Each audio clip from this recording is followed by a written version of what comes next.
प्रहरी कर्मचारीहरूको पेशागत दक्षता र मनोबल अभिवृद्धि गर्ने उद्देश्यले नेपाल प्रहरी शिक्षालय भरतपुरका समादेशक प्रहरी वरिष्ठ उपरीक्षक भूपेन्द्र बहादुर खत्रीज्यूको नेतृत्वमा थालनी गरिएको उत्प्रेरणा अभिवृद्धि कार्यक्रम अन्तर्गत तेस्रो चरणको एक्सपिरियन्स एक्सचेन्ज एन्ड रिफ्रेसमेन्ट अवलोकन भ्रमणको आयोजना गरिएको थियो।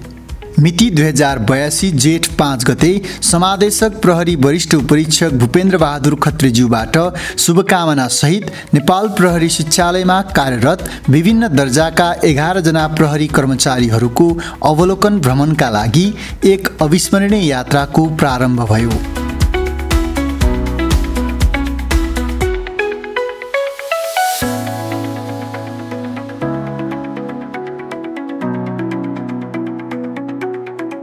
भ्रमणको क्रममा प्रहरी कर्मचारीहरू प्रशिक्षकहरूले बागमती प्रदेश प्रहरी तालिम केन्द्र दुधौलीको भ्रमण गरेका थिए, जहाँ उनीहरूले तालिमसँग सम्बन्धित विविध प्रशिक्षण गतिविधिहरूको सम्बन्धमा ज्ञान आदान प्रदान गरे। यस्ता ज्ञानको आदान प्रदानले नवीनतम तौर तरिका सिक्न र सिकाइको दायरा फराकिलो पार्न महत्त्वपूर्ण भूमिका निर्वाह गर्दछ। यसले प्रशिक्षकहरूलाई समेत नयाँ प्रशिक्षण विधि अद्यावधिक राख्न मद्दत गर्दछ। त्यसपछि प्रशिक्षकहरूले पूर्वी नेपालको सुन्दर नगरी इलामका रमणीय ठाउँहरू, भारतको दार्जिलिङ, धरान, बुढासुब्बा मन्दिर, धनकुटाको भेडेटार, नमस्ते झरना अवलोकन गरी कोशी प्रदेश प्रहरी तालिम केन्द्र विराटनगरको भ्रमण गरेका थिए।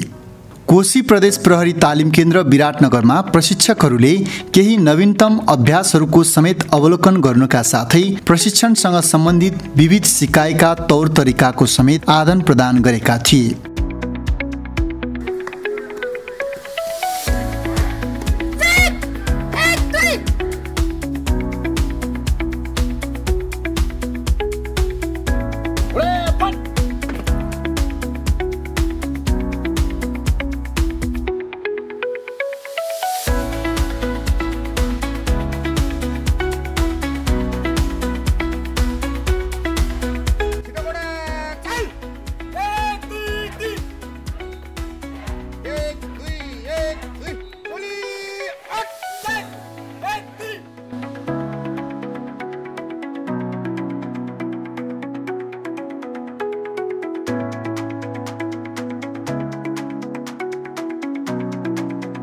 त्यसपछि प्रशिक्षकहरूको टोलीले अवलोकनको क्रममा कोशी ब्यारेज, पवित्र तीर्थस्थल जनकपुर धाम भ्रमण गर्ने अवसर प्राप्त गरेका थिए। कार्यक्षेत्रमा कार्यरत प्रहरी कर्मचारीमा एकै खाले दैनिकीमा अभ्यस्त हुँदा सृजना हुन सक्ने नैराश्यतालाई सम्बोधन गर्न एक्सपिरियन्स एक्सचेन्ज एन्ड रिफ्रेसमेन्ट जस्ता टुरले कर्मचारीहरूलाई नयाँ अनुभवहरू सँगाल्न, ताजगी महसुस गर्न उत्प्रेरित गर्दछ। यसले उनीहरूलाई एकीकृत भएर काम गर्न थप ऊर्जा प्रदान गर्दछ।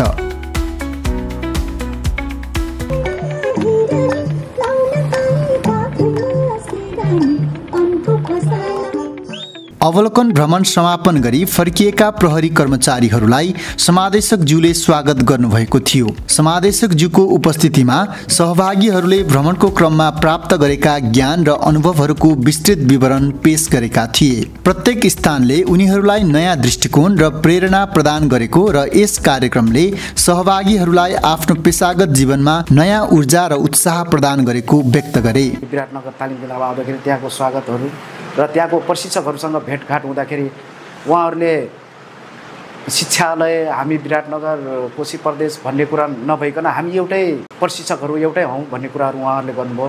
हामी समन्वय गर्नुपर्छ भन्ने कुराहरू उहाँबाट धेरै र त्यो नर्सरी ड्रिलहरूको कुरा हामीले हेऱ्यौँ। त्यहाँ केही सुधार गर्नुपर्ने कुराहरू हामीले देख्यौँ र त्यहाँ हामीले सुझाव पनि दियौँ। यो भ्रमण प्रहरी कर्मचारीहरूको लागि केवल एउटा भ्रमण मात्र नभई व्यक्तिगत र पेशागत विकासका लागि एउटा महत्त्वपूर्ण अवसर थियो। समादेशकज्यूले यस्ता कार्यक्रमहरूले प्रहरी कर्मचारीहरूको मनोबल र कार्यक्षमतामा सकारात्मक प्रभाव पार्ने विश्वास व्यक्त गर्नुहुँदै सहभागीहरूलाई प्राप्त गरेको ज्ञान र अनुभवलाई आफ्नो कार्यक्षेत्रमा लागू गर्न प्रेरित गर्नुभयो।